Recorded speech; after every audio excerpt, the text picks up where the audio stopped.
Assalamualaikum warahmatullahi wabarakatuh. Allahu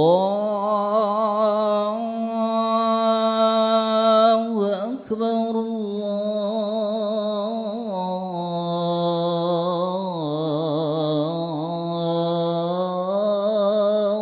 Akbar, Allahu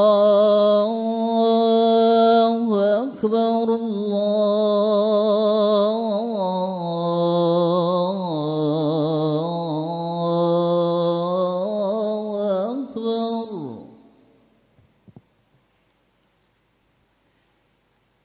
أشهد أن لا إله إلا الله،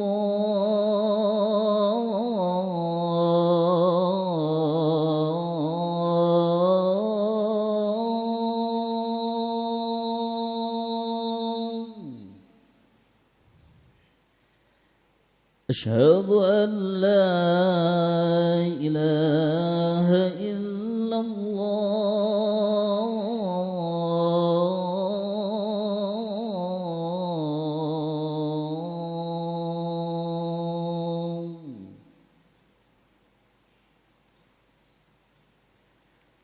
أشهد أن محمدًا رسول الله،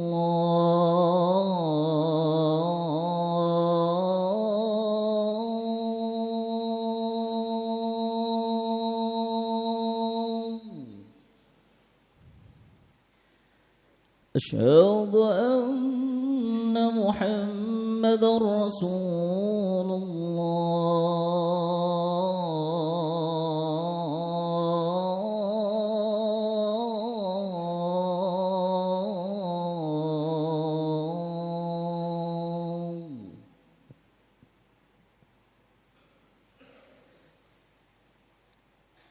حي على الصلاة،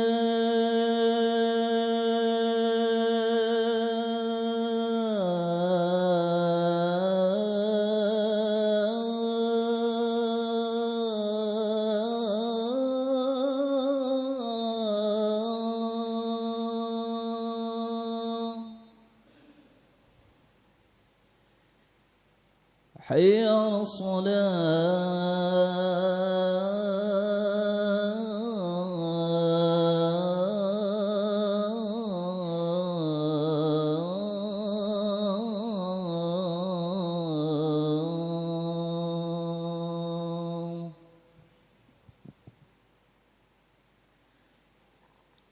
حي على الفلاح،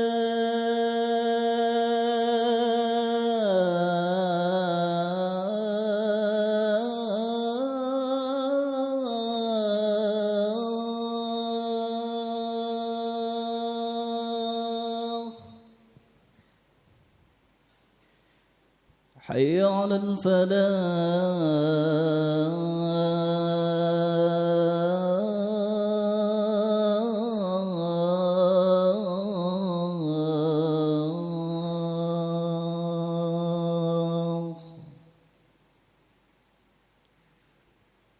الله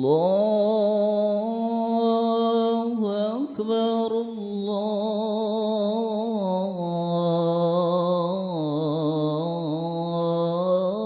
الله أكبر، لا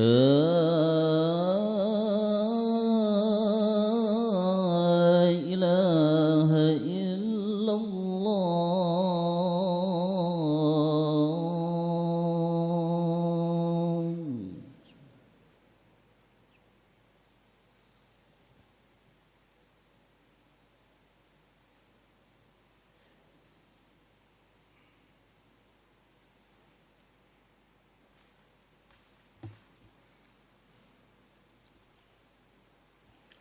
الحمد لله الذي جعل السلامة في طاعته والندامة والخسارة في مخالفته.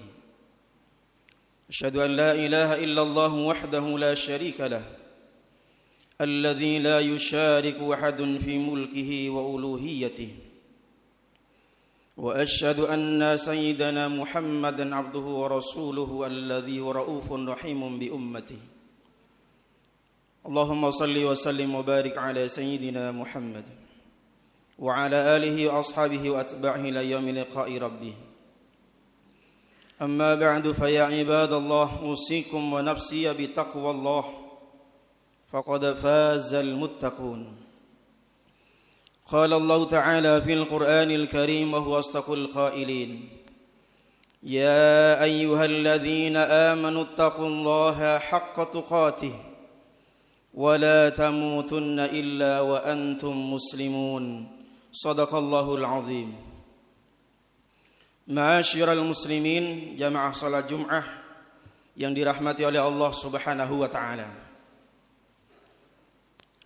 Dalam hadis sahih diceritakan bahwa setiap manusia ketika berada dalam kandungan ibunya, ketika berumur 120 hari, Allah Subhanahu wa taala memerintahkan malaikatnya untuk meniupkan ruh di dalamnya. Wa yu'maru bi arba'i kalimat, dan Allah merintahkan menetapkan tentang 4 hal. Yang pertama bikat birizkihi, yang pertama adalah rizkinya. Yang kedua wa ajalihi, ajalnya. Yang ketiga wa amalihi, amalnya. Dan yang ketiga wa syaqiyyun aw sa'idun. Orang itu termasuk orang yang beruntung masuk surga, ataukah dia orang yang celaka yang akan masuk nerakanya Allah Subhanahu wa taala. Kita ambil poin yang pertama, di mana Allah Subhanahu wa taala telah menentukan rizki semua manusia sejak dalam kandungan. Bahkan dalam Al-Quran surat Hud ayat ke-6, selepas Jumat nanti kita buka Quran, Allah telah menentukan semua makhluknya tentang rizkinya. Wa ma min dabbatin fil ardi illa 'ala Allahi rizquha wa ya'lamu mustaqarraha wa mustawda'aha kullun fi kitabim mubin. Tidak ada satupun makhluk yang melata di atas muka bumi, tidak ada satupun makhluk yang berjalan di atas muka bumi kecuali rizkinya sudah ditentukan oleh Allah. Dan Allah Maha tahu di mana mereka tinggal, di mana tempat persembunyian mereka. Kullun fi kitabim mubin. Semuanya sudah tertulis dalam kitab catatan Allah Subhanahu wa taala. Ma'asyiral muslimin rahimakumullah. Melihat fenomena akhir-akhir ini, banyak saudara-saudara kita yang di luar kendali.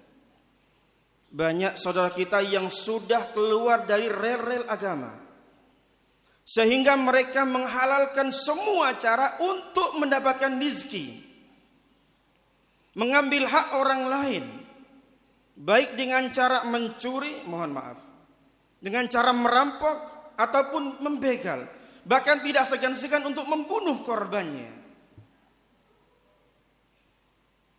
Ini sesuatu yang miris sekali, bahwa dia tidak yakin bahwa semua rizki sudah diatur oleh Allah Subhanahu wa taala. Maka bagaimana? Maka kita kembalikan kepada agama. Bagaimana agama mengatur umatnya dalam mencari rizki. Kita lihat sejarah, kita lihat panutan kita baginda Rasul Muhammad sallallahu alaihi wasallam. Suatu ketika beliau pulang ke rumah, tanya kepada istrinya Aisyah radhiyallahu taala anha, "Wahai istriku, apakah ada makanan di rumah?" Istrinya menjawab, "Maaf wahai Rasul, tidak ada makanan hari ini." Apakah lantas Rasul marah kemudian istrinya ditempeleng? Tidak. "Kalau begitu aku puasa hari ini." Subhanallah, kembalinya kepada Allah lagi. Bahkan Aisyah pernah bercerita, "Marra hilalun thumma hilalun thumma hilalun wa lam yuqad fi baiti Rasulillah sallallahu alaihi wasallam." Pernah datang 1 bulan, kemudian datang bulan kedua, datang bulan ketiga, bahkan di rumah Rasul hampir tidak pernah ada api yang menyala. Bahasa kita, tidak ada kompor yang menyala di dapur rumah Rasulullah. 3 bulan. Siapa beliau? Rasulullah. Orang yang paling mulia, Sayyidul Awwalina wal Akhirin. 3 bulan tidak ada makanan, ma'asyiral muslimin. Tapi beliau tenang. Beliau yakin bahwa semua rezeki sudah diatur oleh Allah Subhanahu wa taala. Yang penting bisa ibadah. Karena pada dasarnya manusia diciptakan untuk ibadah kepadanya. Wa ma khalaqtul jinna wal insa illa liya'budun.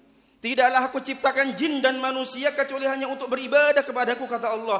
Ma uridu minhum mir rizkin wa ma uridu minhum ayyut'imun. Aku tidak minta kepada makhluk rizki, aku juga tidak minta makan kepada mereka. Innallaha huwar razzaqu dzul quwwatil matin. Sesungguhnya Allah yang maha memberi rizki dan Allah yang maha perkasa dan maha kuat. Huwallazi khalaqa lakum ma fil ardi jami'an. Dialah Allah yang menciptakan semua bumi beserta seluruhnya untuk kalian manusia. Untuk apa? Sebagai sarana, fasilitas agar manusia bisa beribadah kepada Allah. Sebagaimana majikan yang punya pekerja, dia memberikan fasilitas kepada pekerjanya. Bahkan ada yang memberikan fasilitas tempat tinggal, ada yang memberikan fasilitas berupa kendaraan. Bahkan ada fasilitas berupa tunjangan. Untuk apa? Agar pekerja ini dapat bekerja dengan baik kepada majikannya. Lalu bagaimana jikalau seandainya pekerja sudah diberi fasilitas yang begitu lengkap, tapi bekerjanya tidak baik? Maka majikan tentu marah. Dan tidak mustahil semua fasilitas akan ditarik. Lalu bagaimana dengan kita, ma'asyiral muslimin? Kita sudah diberikan fasilitas oleh Allah lengkap semuanya. Hanya untuk apa? Untuk sarana agar kita beribadah kepada Allah. Lalu bagaimana seandainya kita sudah diberikan fasilitas yang lengkap, tapi kita tidak mau beribadah kepada Allah? Mungkin saja Allah bisa marah, dan bisa saja fasilitas satu persatu akan ditarik kembali oleh Allah Subhanahu wa taala. Na'udzubillah tsumma na'udzubillah. Ada nasihat yang begitu bagus, ma'asyiral muslimin, dari seorang yang istimewa. Beliau bukan nabi, beliau bukan rasul, tapi namanya Harun. Nama beliau dicantumkan dalam Al-Quran, bahkan dipakai nama surat. Beliau adalah Luqman Al-Hakim. Beliau pernah memberikan nasihat kepada kita. Bi akhirataka bidunyaka tarbahu majami'a. Belilah akhiratmu dengan duniamu. Artinya kita punya dunia sebagai sarana untuk mendapatkan akhirat. Tarbahu majami'a. Kau akan untung dua-duanya. Dapat dunia juga dapat akhirat. Tapi kata beliau jangan dibalik. Wala tabi dunyaka bi akhiratika takhsarhuma jami'a. Jangan kau jual akhiratmu hanya untuk mendapatkan kesenangan duniamu. Takhsarhuma jami'a. Kau akan rugi dua-duanya. Dunia tidak dapat, akhirat juga tidak dapat. Artinya ma'asyiral muslimin, sesibuk apapun kita boleh kita kerja. Kita cari nafkah, tapi jangan sampai ninggal ibadah. Kadang ada orang yang beranggapan, mumpung saya masih muda, saya masih kuat, saya akan bekerja keras banting tulang, pergi pagi pulang sore untuk mencapai cita-cita saya, impian saya. Bisa beli rumah, kendaraan, sawah, dan lain sebagainya. Pertanyaannya, apakah semua impian yang sudah kita capai bisa kita nikmati selamanya? Tentu tidak, ma'asyiral muslimin. Hanya beberapa tahun saja. Setelah itu kemana? Akan turun ke ahli waris. Bisa turun ke anak, ke cucu, atau bahkan jatuh ke tangan orang lain. Bahkan ada sebagian yang sudah bekerja keras, sudah mencapai impiannya, belum merasakan nikmatnya, sudah sakit. Rumahnya mewah, megah, tapi dia di rumah sakit. Mobilnya mewah, tapi di atas kasur. Uangnya banyak, tapi tidak bisa apa-apa. Minumnya cuma minum obat setiap hari. Maka kata beliau, jangan sampai kita bekerja mencari nafkah sampai meninggalkan ibadah. Maka kita ingat sabda Rasulullah SAW. Beliau memberikan pesan kepada kita. Man kanatid dunya hammahu ja'alallahu faqrahu baina ainai. Barang siapa yang himmahnya, cita-citanya, yang tujuannya hanya untuk mendapatkan dunia, tanpa sedikit pun terlintas dalam hatinya untuk mendapatkan akhirat, ja'alallahu faqrahu baina ainai, Allah akan menjadikan kefakiran di antara kedua matanya. Dia akan Bayangi takut miskin, takut hartanya berkurang. Sehingga apa? Dia hitung-hitungnya semua pakai uang. Ini pakai uang, itu pakai uang. Bahkan ibadah juga dihitung pakai uang. Mampu tapi tidak berangkat haji. Mampu tapi tidak berangkat umroh. Kenapa ma'asyiral muslimin? Hitung-hitungan. Kalau saya berangkat haji, saya berangkat umroh, saya keluar sekian. Belum lagi bekal untuk sahur saya. Belum lagi beli oleh-oleh. Belum lagi ninggal yang di rumah. Akhirnya tidak jadi berangkat. Karena apa? Dia takut miskin. Bukan hanya itu saja. Wasyattata alaihi syamlah. Orang yang sedemikian ini urusannya dicerai-beraikan oleh Allah. Urusannya tidak pernah kelar. Urusannya tidak pernah berakhir dengan baik. Akhirnya sumpek ruwet. Bahkan kata Rasulullah, walam ya'tihi minad dunya illa ma quddira alaih. Seseorang itu tidak akan mendapatkan rizki kecuali sesuatu yang sudah ditentukan oleh Allah. Ma'asyiral muslimin rahimakumullah. Kalau kita hitung-hitungan rizki, ini dalam tanda kutip, kalau hitung-hitungan rizki, orang miskin dan orang kaya itu sama. Kalau hitung-hitungan rizki, orang miskin makannya 1 piring, orang kaya juga 1 piring. Tidak mungkin orang kaya makan 5 piring. Bahkan mungkin kebalikannya, orang kaya karena tidak boleh ini, tidak boleh makan itu, ini dilarang oleh dokter, akhirnya makannya terbatas. Mohon maaf, orang miskin saja yang cuma lauk tahu tempe saja pakai sambal habis sebakul. Kalau hitung-hitungan rezeki sama ma'asyiral muslimin. Maka kata Rasulullah, hallaka mim malika.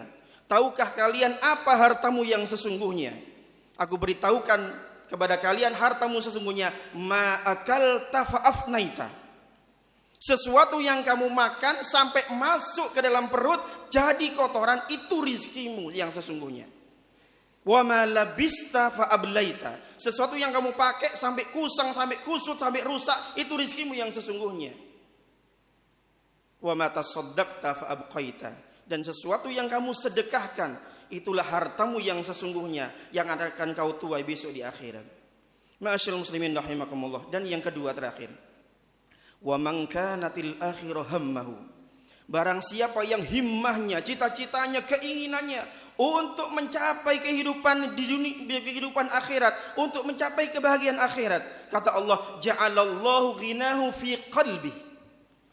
Allah akan menjadikan dia kaya hati. Walaupun kadang dia tidak kaya harta, tapi kaya hati. Ada celengan, dia sumbang. Ada orang yang butuh, dia bantu. Ada orang bawa proposal, dia sumbang. Walaupun mungkin kadang yang kaya tidak mau ngasih. Karena apa? Kaya hati. Dan bukan hanya itu, wa jama'alahu syamlah. Dan urusannya semuanya dimudahkan oleh Allah. Sehingga semua urusannya berakhir dengan baik. Akhirnya hidupnya tenang. Keluarganya tenang. Anaknya juga tenang, nurut semuanya. Dan kata Rasulullah, wa atathu dunya wa hiya raghibah. Dan orang sedemikian ini, Allah subhanahu wa ta'ala memaksa dunia untuk tunduk di hadapannya. Orang yang sedemikian ini tidak akan sulit untuk mendapatkan dunia. Tahu-tahu datang ada orang ngasih. Tidak ada orangnya, dicari ke rumahnya. Rumahnya tutupan pintu, diketok pintunya. Kalau rezeki tidak akan kemana, dan rezeki tidak akan pernah tertukar. Kita mohon kepada Allah subhanahu wa ta'ala, mudah-mudahan kita semua diberikan kekuatan sehat wal afiat, diberikan panjang umur oleh Allah, sehingga kita bisa beribadah dengan baik kepada Allah subhanahu wa ta'ala, sehingga kita semua diberikan ketenangan hidup. Dan ketenangan itu dapat kita bawa sampai menghadap Allah subhanahu wa ta'ala. Dan ketika Allah memanggil kita dengan panggilan, ya ayyatuhan nafsul mutmainnah, wahai jiwa-jiwa yang tenang, irji'i ila rabbiki radiyatan mardiyah. Kembalilah kepada Tuhanmu dalam kamu ridho dan diridhoi. Fadkhuli fi ibadi, masuklah ke golongan hambaku, wadkhuli jannati, dan masuklah ke dalam surgaku. Aqulu qauli hadza wa astaghfirullah li wa lakum fastaghfiruh innahu huwal ghafurur rahim.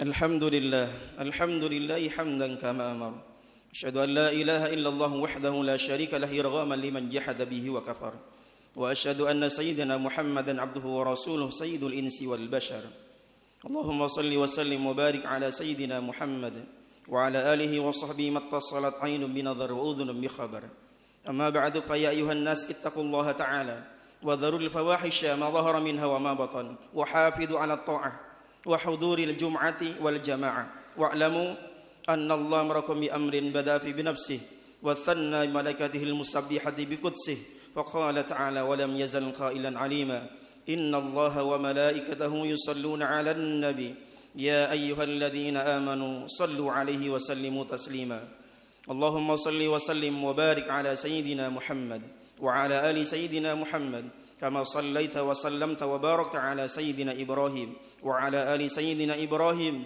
في العالمين إنك حميد مجيد اللهم اغفر للمؤمنين والمؤمنات والمسلمين والمسلمات الأحياء منهم والأموات برحمتك يا وهيب العطيات اللهم دفع عنا الغلاء والوباء والربا والزنا والزلازل المحن وسوء الفتن ما ظهر منها وما بطن عن بلدنا إندونيسيا خاصة وعن سائر بلاد المسلمين عامة يا رب العالمين اللهم جملنا بالصحة والعافية والسلامة وحقنا بالتقوى والاستقامة وعذنا من موجبة الندامة إنك سميع الدعاء ربنا آتنا في الدنيا حسنة وفي الآخرة حسنة وقنا عذاب النار والحمد لله رب العالمين عباد الله إن الله يأمر بالعدل والإحسان وإيتاء ذي القربى وينهى عن الفحشاء والمنكر والبغي يعظكم لعلكم تذكرون فاذكروا الله العظيم يذكركم واشكروه على نعم يزدكم واسألوه من فضيلتكم ولذكر الله أكبر